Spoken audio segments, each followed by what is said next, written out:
Welcome to In the Zone with Chris Zander, where we talk lifestyle, entrepreneurship, self-care, and much more. So go grab a drink or a snack and come on back because it is now time to get in the zone. My guest today is HGTV interior designer, DIY expert who can transform any space, all while doing so affordably. I present to you our homegirl next door, Lauren Makk. How are you doing, Lauren? I'm doing great. This is so lovely, Chris. Well, thank you. Thanks for coming today. It's the first episode. I'm excited. I just want to jump right in, okay? Yes. I want to know about your background. Where did you grow up? Where were you raised? Oh, wow. Well, so I am a country girl, believe it or not. I was born and raised in Oklahoma City. Now, Chris, this is much longer before your time. But born and raised in Oklahoma City, it was just a really cool community that I grew up in. It, surprisingly, was really diverse, for being in a small, Midwestern community for that time period. But raised in Oklahoma City, I wanted to be a graffiti artist. Really? It's true. I had some international friends come to our high school and join our high school. And I loved art. I loved street art. We would go and do graffiti murals all over the city on trains and all kind of crazy stuff. Yeah. And so I wanted to be a graffiti artist. I wanted to go to Europe and travel Europe and tag the world. But my mom made me go to college. She was like, I did not spend all this time working hard. For you to go just paint a wall. Paint some walls in Europe. Who do you think you are, girl? So she was like, you got to go to college. And I was like, man, what am I going to do?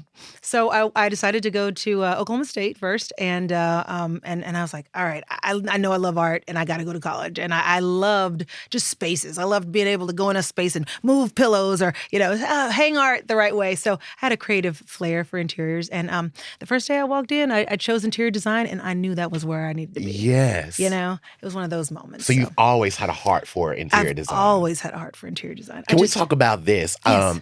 I read and listened somewhere where you talked about your babysitter. You would go over your babysitter's house and you would like fluff her pillows, try to make everything look good. Yeah, I always say Whitney Houston was born to sing, David Beckham was born to kick. I think that I was just born to design. Like what I remember being a little girl and being in my mom's bed and I would put her pillows just right. And my babysitter, she has a funny story. She's still a part of our family. And she'd always say, you'd come in and you'd fix my bed and put my pillows just right. And you'd say, hey, that picture's hung too high. You need to hang that, pull that down. She was like, you were like 2 feet tall. How did you know that? But it's true. It's like I go in a space and I'm like, oh, just to fit proportions and just to make the room feel right. I just feel like I'm born to I got to move that around. It's in the wrong place, Yeah. It's just my tick. Yeah. But luckily for me, it's paid off. Yeah. It has. Yeah, it has. Yeah. I'm curious to know, you've worked with so many shows like Fab Life and Homegirl Next Door. There's so many different things you've done on HGTV. Yes. I'm curious to know, how is that working with different people and just being creative? How has that made you be the woman that you are even now with still being creative? Whew, you're like Barbara Walters. Oh, honey, it all started in the 3rd grade. Thank you. That's a good question. I have done a lot of television, which has been a really great experience for me in terms of my career. And I guess I'd just say, gosh, I don't even remember what the question is. That was in my head. I'm thinking how did I even get there? Because hold on, I need to tell that whole story, Chris. That's important because I just left it at being in Oklahoma, right? Yeah, and being in yeah. college. But I got to move to how I ended up on television because I think that's a big part of it all for a small town girl from, nowhere. And the thing is too, you believed in yourself. Didn't you move to California at 18? Yes, I did. So I was like, okay, I'm going to do interior design, but I'm in Oklahoma and that wasn't a thing then, I didn't see interior design in my neighborhood. I saw designing women on TV. Okay. And then I saw my mom who would take all of she would take an old sheet and turn it into a beautiful valance for our window. Or she would make our Halloween costumes, all of our clothes. She made all of our Christmas decorations. So I had just seen her make things pretty all my life. Right. But I still didn't know that there was a lane for me, that I could do that. And my only inspiration was designing women, And so I was like, all right, I know I want to do something with this, but I can't do it here in Oklahoma. There's just not a space at that time. This is again, way before your time. I don't want to date myself. You're not that much older than me now. Darling. 10 years, even if it's 10 years, which it's not. That's a lot of miles. Okay, so So I was like, all right, I got to get out of Oklahoma. So I said, all right, what am I going to do? So I had those international exchange students when I was in high school. And I was like, you know what? Let me look into like trading schools with somebody, because if you could do it internationally, maybe you can do it nationally. Yeah. So I found this national exchange program for college students, and I applied for it, and that gave me residency in another community, so I could get college cheap, you know? And that was like the big hurdle getting out of the state, right? Like my parents couldn't afford LA life, you know? So I found a national exchange program. I did an exchange. I was able to get my in-state tuition while I went to school in California. Now I'm thirsty. I told you about this. I'm so excited. No, you're good. You're good. You're good. So I go to California, and that's where I started school. And so I ended up designing model homes for a model home merchandising firm right out of college. It was a great gig because I got to have all kind of carte blanche and experience, and I got to spend a lot of money on, and it wasn't mine or any client, so it was really, really great. And I could customize furniture. It was just this unique experience in design that I don't think I don't know if I'd ever have that opportunity again. It was just so cool. So I was designing all the models for all these big builders in Southern California, and that was at the time when the housing market was booming. So they would buy these plots of land and build, hundreds of houses. Yeah. And I was in charge of the models for those houses. When you could go tour the models, it was great. It was a great gig. And but then the housing market started to decline. And this is like, again, before your time. This is back in like 2005. Okay. Around then, yes. Okay, I was 7 then. You see how he did that? Y'all hear how he did that? 7. As I said, many miles on you. I've got many miles. Oh my goodness. So there I was, and I was like, you know what? I started seeing everybody getting fired, and I was like, I gotta jump this ship before it sinks, so I went, and then, God, for anyone listening, you probably don't know this either if you're anywhere near Chris's age, but I had a Sidekick phone at the time. Mom, do you remember the Sidekick phones?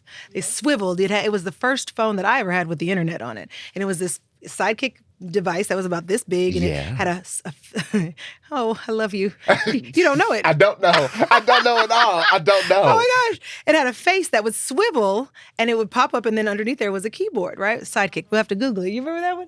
And a toggle switch on the side. You could go in and out of the internet. And it was just it's actually a very unique device. I say we bring back the Sidekick. That was popping. Anyhow, I had a Sidekick, and I was on my phone in my car at the time, and I went on Craigslist, which is a website that is also antique. Listen, nowadays, you get on Craigslist, you're looking at like, come up missing. That's all I'm gonna say. Right? It was popping. It was like an active classified ads back in our day, and I did all my business on Craigslist. Like I would sell things, I would buy things, I would rent my apartments, I would lease things. I mean, it was an active classified.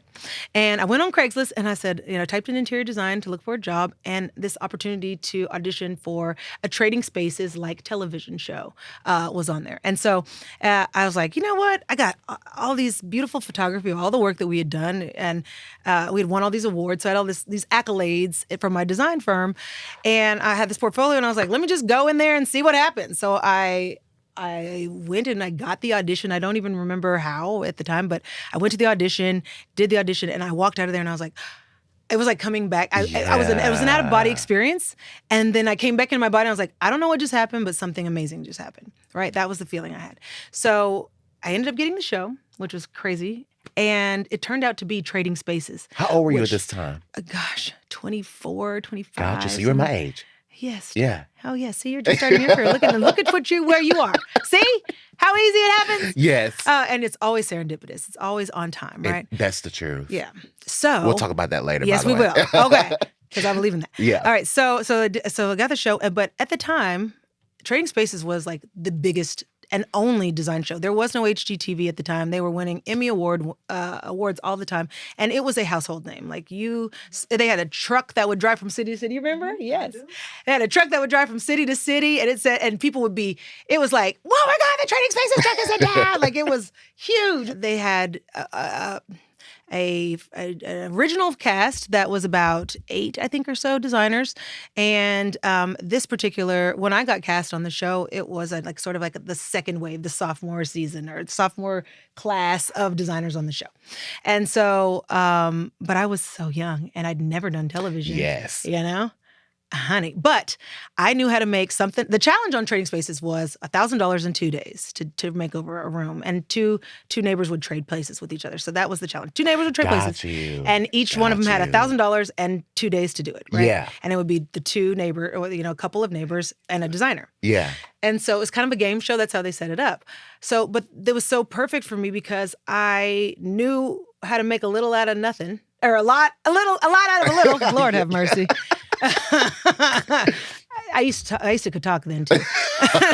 No, it's fine. Listen, here we are just raw and real, so it's all good. You know what I meant, y'all. Anybody listen, y'all know what I meant.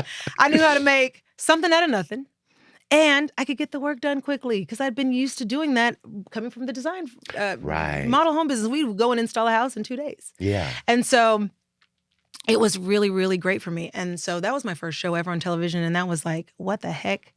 And so since then, I've done a lot of TV. You mentioned Trading Spaces. Yes. Drill Team for A&E. Big Block Overhaul. Oh, yes. Which was great. You did great on that. Thank you very much. I loved it. That was a challenge. Thank you. Thank you so much. And then, too, interior design is what I have been known for, but also with the talk show Fab Life. I mean, interior design got my foot in the door, but Fab Life was a vehicle to something bigger and better. And you worked with Tyra Banks. Chrissy Teigen. Yes. So many great people. Yes. You were also very vulnerable on one episode of that show. You talked about weight. Yes. And I literally cried watching it. Thank you. Because to know you have such a beautiful spirit. Yes. And just seeing that, I didn't know that you went through that at that time. Even when we talked about it, I didn't know. Oh, I still go through it. I'm going through it right now. What you talking about? Really? I mean, weight for me is going to probably always be my thing. You know what I mean? Like being able to manage my physical health and my physical well-being will always be my challenge. Like there are other people that don't have to worry about that. That's my thing I have to worry about. So, and it's still that way. I mean, I've recently lost 70 more pounds. Like, see, here's the thing about losing weight. You can find it again. Hello? It's a lost and found game for me. And so, I have actually recently lost more, because I fluctuate. I had children, and this was 20 years ago. But yeah, weight's my thing. And so the faster and better and quicker I can get comfortable at that, the better it'll be because I had struggled with weight. And they always say struggle with weight. And it's like, yeah, I do feel that way, but I have to change the narrative about that. Yes. I'm just going to have to live with my own things. And also, I know that I like to eat when I feel sad. I like to eat when I feel happy. I like to eat when it's morning. I like to eat at night. You know what I mean? Like, I like to eat. I just like to eat right. Good food is good food. I mean, good food is great food. I don't even know if there's really bad food unless it's gone bad. Listen, cafeteria food is horrible. You're right about it. Yeah, you're right. Piccadilly, there are some bad food. Those places like that, no. You're right. But listen. But I'm thinking about even your experience as a college student. At that time, you were 280 pounds. Yeah. How 287. did you Every one of them counted. So how did you feel being that young? Yeah. Being a woman. Yeah. You see all these young girls out there, living their hot girl summer, bodies out, chest out, whatever else out. Yes. How did you feel? Well, it's interesting. I felt lonely. I'll just say that. I felt lonely. But I'm realizing through therapy and all of my other life challenges, loneliness is also my thing, right? So let's just go back. It's historical, it doesn't just start in high school. I was an only child growing up for most of my life. And my parents were really busy. And this is now through recognizing my patterns now at 40 years old, okay? But I didn't know that then. At the time, food was my friend, and I've all used it as such. But I was a lonely little girl, and I didn't know that. And so a Snickers bar was always there. And I lived in an ethnic part of town, a mostly Black neighborhood, and I went to school in a private school where it was all white. I didn't know and that. So, well, I know. I didn't think about it either. I didn't put these things together until just now, recently, Yeah. But I went to school with all white kids, and so I wasn't white enough for the white kids, and I wasn't Black enough for the Black kids. And so I felt lonely. Mm-hmm. you know, and I just didn't fit in. I didn't know that it was a different time. They didn't have people that looked like me on TV. Yep. The world wasn't accessible on my flip phone. Yeah. You know, and I didn't Yeah. have the internet. It was just, I felt lonely. I didn't turn on the TV and see people that look like me. So I felt lonely. And so that was always my thing, you know? And then also there's so much joy around food, right? Like we eat when we're having every holiday I can think Especially of. in like Black culture, ethnic yes, culture. honey. We'll eat for someone died. Oh, We tearing yes. it down. You know, it's what fried I mean? chicken after at the receiving hall. You know what the meal is, honey. Macaroni and cheese. Yeah, all Can we that. go on? See, now now I'm hungry. Come on now, don't do this to me. I No, just I told you, am too. Stop, I just 'cause I told ate you that me and today. food are friends. Oh my goodness. I just say this, all of my best memories were around food, you know what I mean? And I wasn't lonely when we were eating. It was always people there. It was always, you know, an experience, you know, like it was just there. And for us, especially people of a different tax bracket, food is our gift. It's the way we show love. It's like how we communicate, you know? And my family, if they weren't there, they could make you a delicious pie and leave it behind. Right? Yeah, Honey, yeah. you know? Yeah. And then also my best memories, my grandmother loved cooking, and, you know, I have a nostalgia with it. I have a romance with it, you know? Yeah. So, but when and my weight is, also, let me just say this too, genetically, I am built for strength.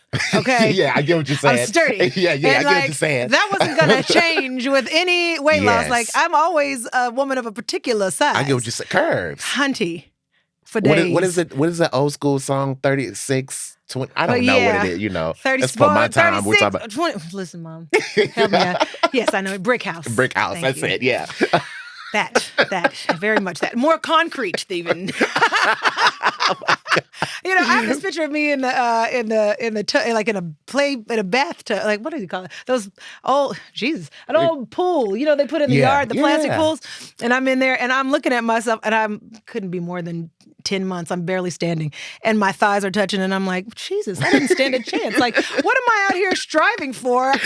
This is how it comes. Yeah. You know, straight out the box, it was But you my know, thighs were touching. that's the thing. Yeah. We here in the U.S. Yes. is so much stigma about being so thin and skinny, and not everyone's made to be that. You know, That's the standard of beauty, though, that we've all come accustomed to. That doesn't. That's not beauty. it's not beauty. And I'm recognizing that after 20 years. I mean, that wasn't ingrained in me early on. You know, I didn't see other images of other types of bodies. I only saw that, especially at school, you know, especially in books or magazines or whatever was available then. Like I didn't have the internet where I could go and watch a Lizzo video and feel better about myself. Yeah. You know what I mean? Like, so I just didn't see that.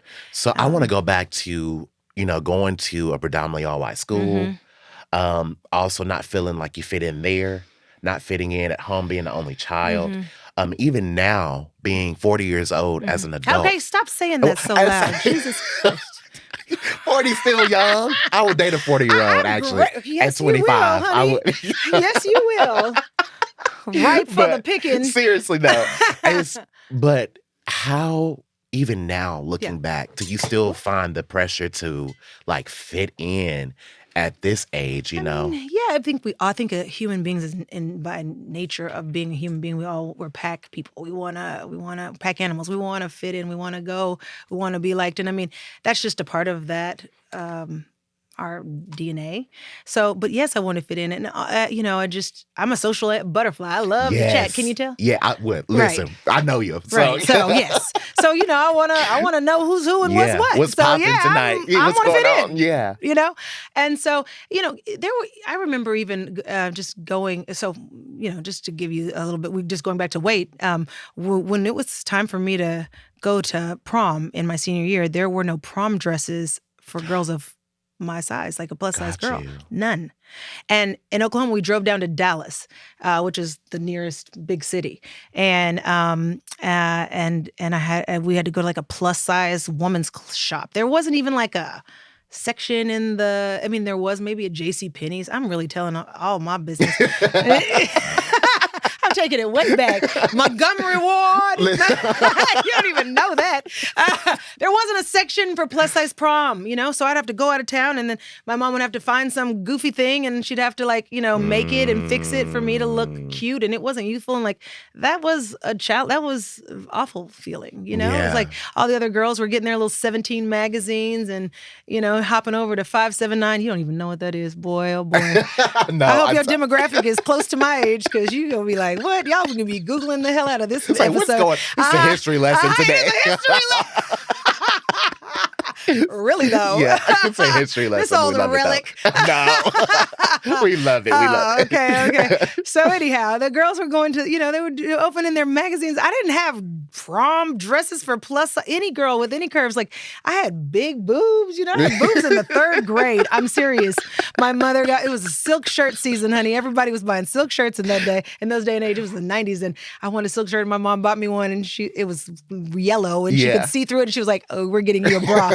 And I was a 3rd grader, and I was like, what? There's none of, the others were not wearing bras in the 3rd grade. So I just talk about feeling othered. My body was developing differently than everybody else, and I was just built different, and my hair was different, and it wasn't just weight or color. It was everything. It was everything. Yeah. It was everything. Everything.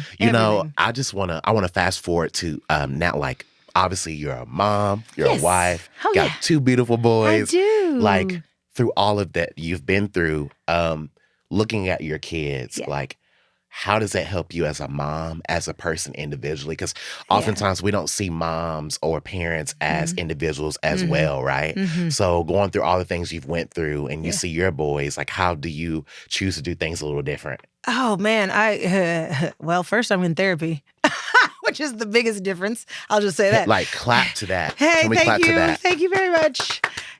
Just dealing with some generational shit. Excuse my language. Generational stuff. Shit. Yes, I get it. It's not my parents that I'm in therapy for. It's just life. And everything, you know what I mean? And all of it. And it's I don't want to carry that stuff. The things that we are all dealing with just because of our own ancestral history is so difficult. And then being a woman has its own layers. You I'm know sure. What I mean? And being a male, yes, a black it does. male, It does. and everything else. Everything. So, so I'm dealing with that. Doing that first. That's the most important thing. And, gosh, I say I'm sorry to my kids, which I don't know. I don't think my parents ever said I'm sorry. You know what? I'm I sound a little emotional because I appreciate you saying it, because my mom always did too. My mom's here today. Yes, that's she's what I'm here. Yeah. Hey, Mom. But she was always very transparent with me. Yeah. And I appreciate any parent that does that with their kid. Yeah. Because everyone makes a mistake, Yes. and not, you're not trying to yell at your kids and tell them that it's something that they did, they're horrible kids or anything. Yeah. You're just being vulnerable with them and say, I made a mistake. Yeah, exactly. And I'm sorry. Because I want that same thing in return. I want them, when they make a mistake, I want them to say, I'm sorry. And Absolutely. I'm not, Absolutely. And so I let them have a voice. I also recognize just generationally for a lot of people, not just people of color, but their parents what I say is it. You don't, and it's just this whole thing, and it takes away their ability to make choices for themselves, right? And so you can't tell somebody I'm the boss for 18 years and then expect them to go and lead their life Exactly. and be You a boss of their own life, right? So you can't shelter your stand kids. it sometimes. I'll be like, go ahead, you can choose. Yeah. You get to decide, because it's important for them to be their own selves. I'm not living my life through them. Yeah, that's true. Yeah. I also want to talk about this. You were very transparent about struggling with drinking and alcoholism. Yeah.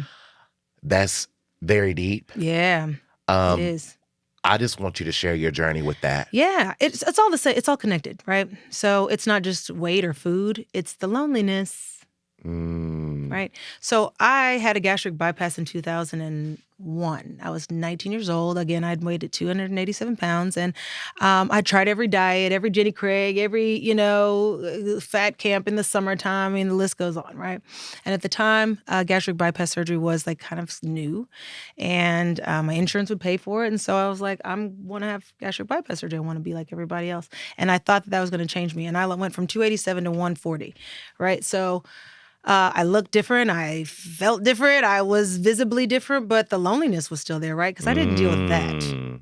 Oh, yes. It's like you're trying to shield everything else. Yes. But the loneliness is still there. I didn't deal with that. So that was still there. And there's no surgery for dealing with that.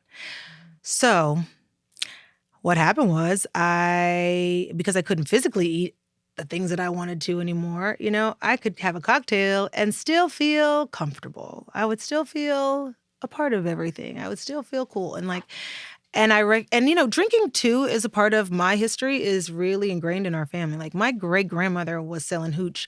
Yes, during Prohibition. Okay, Granny. Like, honey, you better get it. She was a lady of the times. My kind of girl. Okay. And you could find her on the dance floor. She would be singing like she was in all the speakeasies. Like she was that girl. Yes.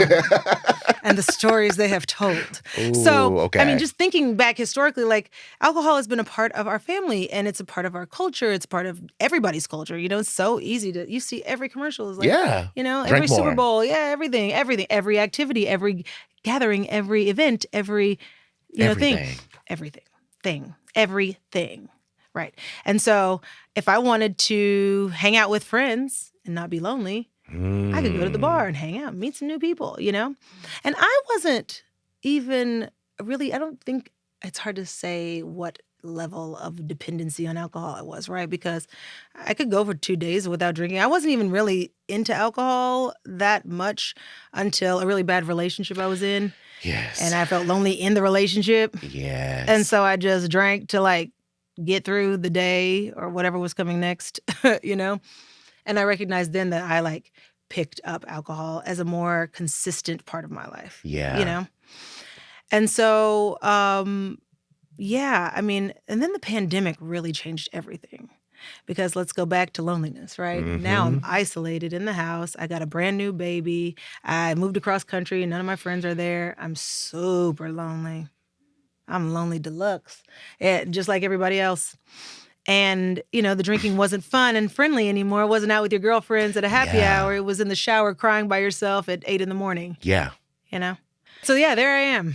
And there a lot of us were drinking on a Zoom call with everybody we knew in every part of the world, you know what I mean? All together, just drinking. And it was just okay, I had to just, I was really going in because it'd be Zoom call after Zoom call and you just wanted to be with your friends. And I was I had a brand new baby. I was yes, I am losing it.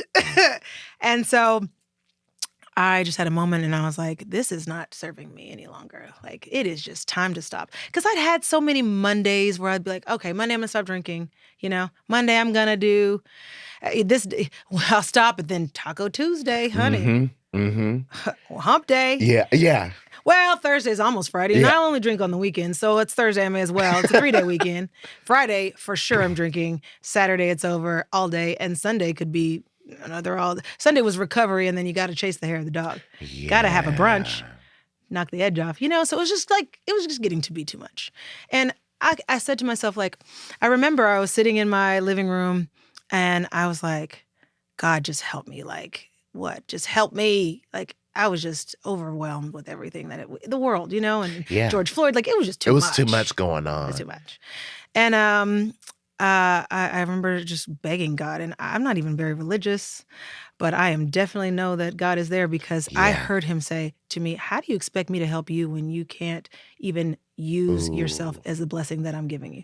You can't, you're not useful right now. And I was all right. So let's pause. So keep in mind, because think about it this way, everyone sees you on TV, they follow you, they're all, the word is glorified, I guess. They see you, but they don't see you. Yes. Right? Yeah, of course. So through all of that and God stating that to you, right? That how am I going to use you if you can't get it together. If you can't get it together. I can't give, what is a blessing? If I'm helping you, if I give you a blessing, how are you going to use it this way? When you can't get up early because you're, it's tired. You're not bright-eyed and bushy-tailed. You're, trying to just wait till the ibuprofen kicks in. So I'm curious to know, what kicked in for you when you heard that? Man, I couldn't not listen. I could not obey. Now listen, as I said, I'm not very religious. So when I hear a voice that is so clear to me that I was sitting there, I was okay.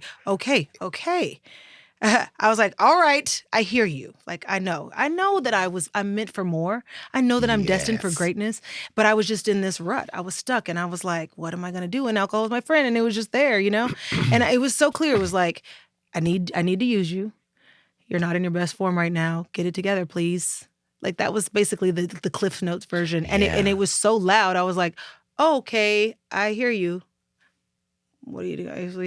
I hear you. I was like, it was not my thoughts. I don't think thoughts like that. Yeah. I don't think thoughts like that. I don't. Exactly. I don't. So you knew it wasn't you. Yeah. I was like, well, every word that was coming next was like, all right, okay. All right, I'll get it together. I know I'm out of control. All right, I go, okay, I heard you. Okay. And so, but I didn't know any sober people. Because my circle was folks who love to turn up. Yeah. And I was like, well, where am I going to go? What do I do to help? And I didn't even know who to call. So I had like, this is sad to say, but I had a couple of sober people I had met along the way. And I didn't hang in a sober crowd. That wasn't my people. Right. At that time, it was boring. Probably. I remember making fun of these people, like, not like assholes, but okay, well. See you on the flip side. Good luck. Good luck with that juice. I'll be over here in the corner with with the cool kids. And even growing up as a little girl, like I remember we would have parties. Like there were my grandmother and my other grandfather. There was 2 people in my family who didn't drink, and they would be in the kitchen hanging out. And I was like, boo. I'd be in the garage with everybody who's listening to music and smoking Kent's.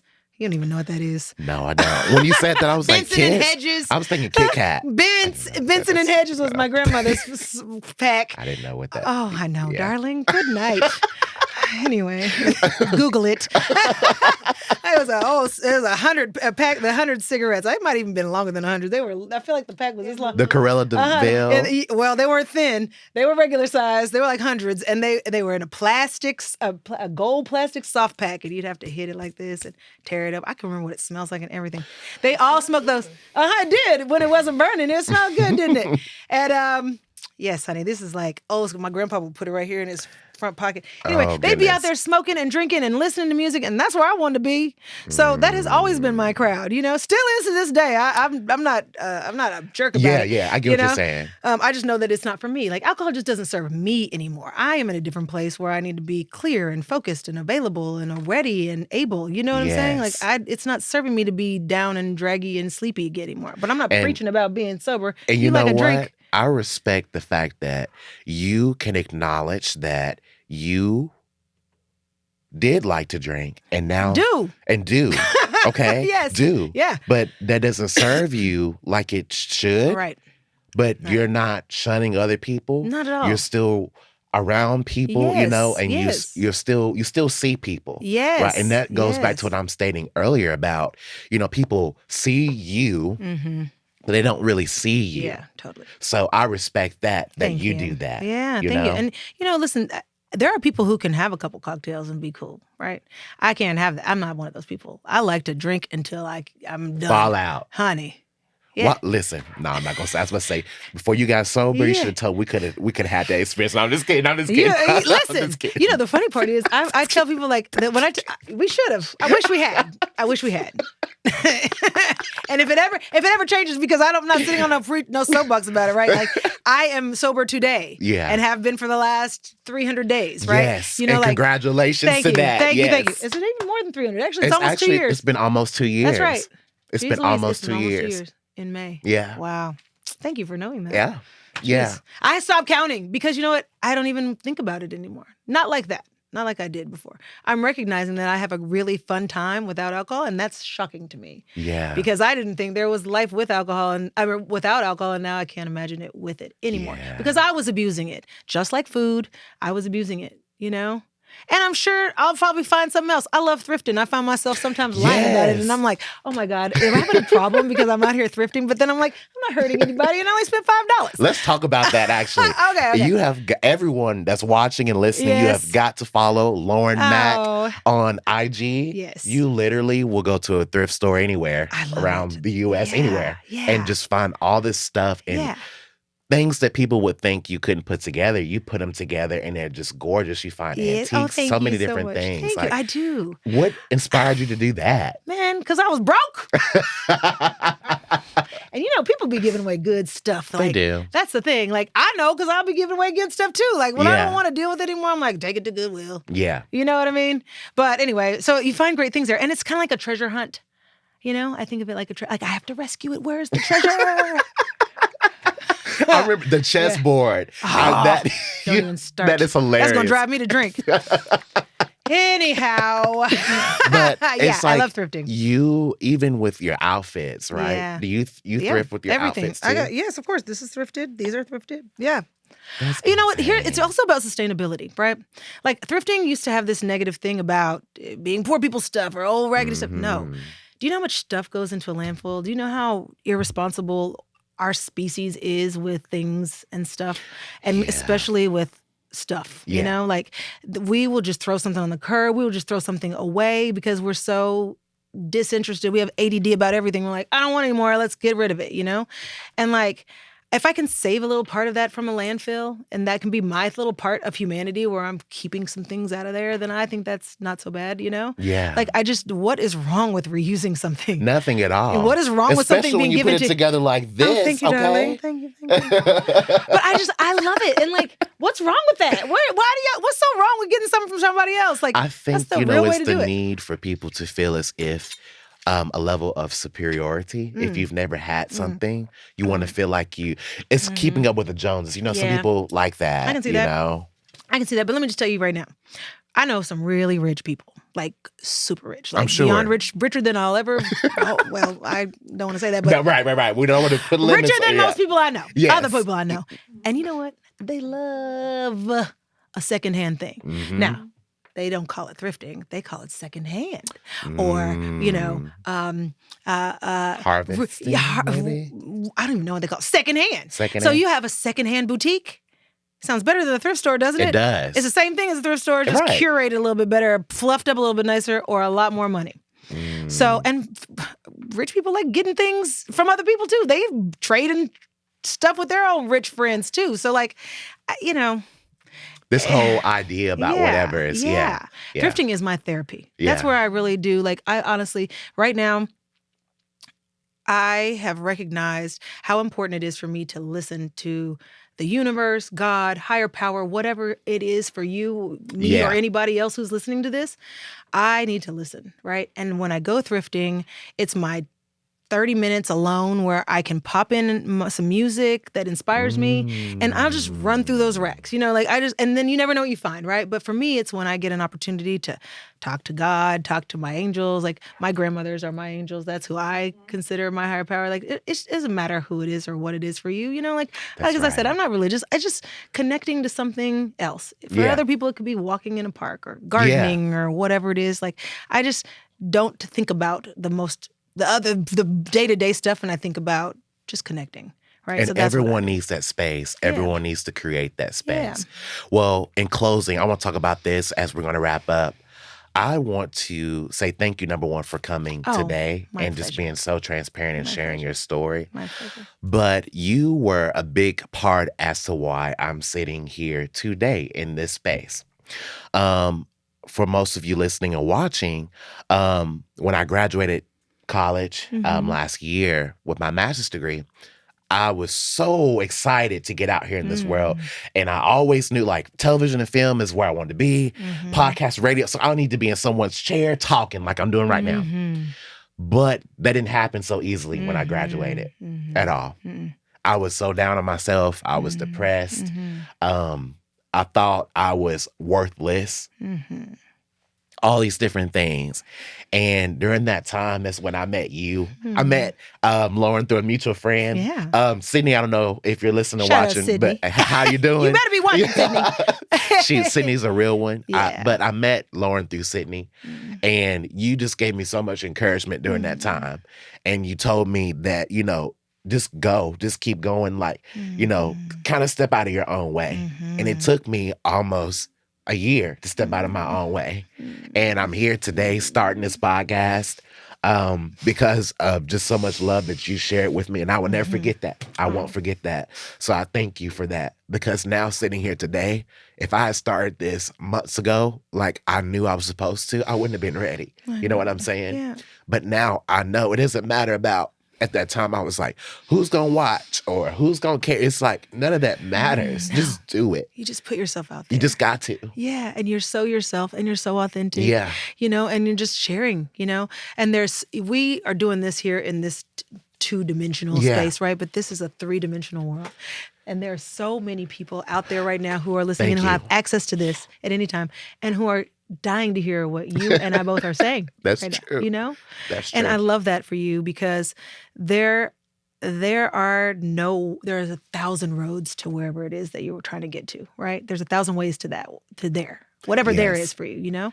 And it's like, if we don't start walking a road, whatever road, even if it's a dead end, we can know to reroute. We just have to start walking. You just have to start doing it. You know, one of the biggest things that I'll never forget, I worked for TGI Fridays when I was in college, and I would always get the early shift, you know, because I couldn't stay out late. I had to go to college, right? Yeah. So I had this like weird shift. It was like from 3 to like, I don't know, 7. Anyway, I got to work, and it's the dead time of the day. And there was this man at a table that I kind of inherited from the lunch crowd, right? And he was sitting there sketching, and I kept going, "Do you want any more?" And he "Oh, you could just fill out this water." He wasn't ordering anything. I was like, "What is this man doing? Get out of my section! Like, it's about to be happy hour. I need that table, you know." And he was just drinking water, and I was like, "Can you get out of here?" And he left, and he didn't have it. He didn't leave me a tip, right? Any money, but he left me this piece of paper that said, "You take care of the quality, and let God take care of the quantity." And I remember thinking, like, "Well, get the hell out of here! Is there some money in this thing?" Like, right, give me my money. Speaking of quantity, how much money is in here? No, just kidding. I looked at that and I was like, huh. And I was like, this means something. I'm gonna keep it. And I kept it in my folder, my little server book forever. And I would just think about it. And I realized like if I just continue to do good, right? Take care of the quality of work that I put in there, right? Just keep doing it. Take care of the quality, right? God will determine how far that goes, because it's you. You put the quality into it. You put the time into it. You've created a space where you've had it professionally done. You got it shot. You got the thing. You got the people. You got the mama. You're putting in the quality, right? So the quantity is already there because you're doing your best work.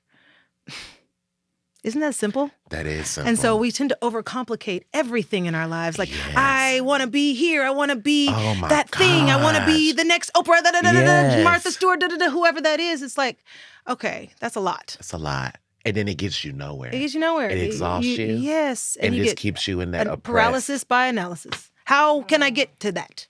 Right? Just put out the quality. Just you do hear your that, best work. guys? Just put it out. Like, don't complicate it. Yeah. I mean, listen, I say that to you, and I'm gonna get in my car and be like, "What the hell? What did I just say? Oh my god!" Right? Yeah. Because that's just how I do it. Right. But I love a good measure of worry that keeps me fueled. But anyway, I just want to share that with you because I don't really remember my 20s much. She was a lady of the town, darling. I lived a life. This is my fake Vincent and Hedges for those who are watching. She was in the garage, if you know what I'm saying. But I remember that. That's the one thing I remember. I probably still have that piece of paper somewhere in one of my old boxes, because that's how important it was to me. And I'm just sharing that with you because it's a good nugget. It's the best tip I ever got. It's the best tip I ever got. It wasn't money, but it was the best tip I've ever had. And so I just want to share that. I just got the goosebumps telling you all that. It's funny too. I don't remember much about that guy, but I remember this other thing. He was drawing this cartoon strip. And I had asked him, like, what are you doing? He said, I said, what is that? He's like, I'm drawing a cartoon. And it was a booger. Right? It was a cartoon of this booger saving. Well, here's. I know I said the same thing, but this is also why it's stuck in my mind, because he's like, mucous membranes are the one thing in your body that defends you from like bad things, right? It catches the bad germs in the air, and so it was like a superhero booger that would like catch bad things before it would go in the body. So like I remember that. So if that guy's out there and watching, yes, can you just know that you have changed my life as I have done for Chris? And you're a vital component to the success of my life. Well, Miss Lauren Makk, Yes. I just want to say thank you for coming in today. Thank you. Where can our watchers and listeners find you? Where can they find you? Yeah, on Instagram, all social handles, and it's at Lauren, Lauren Makk, Makk with 2 Ks. I was ghetto, Chris. I was ghetto. In my 20s, I was like, oh, I'm going to give me a fancy name. Lauren Makk. Uh-huh, with Lauren 2 Makk. Ks. Now I'm stuck with him like, oh. It's actually unique. It's unique. It is unique. But yes, thank you for coming today. Thank you so much. And for all of those listening and watching, thank you. Have a good day. Until next time.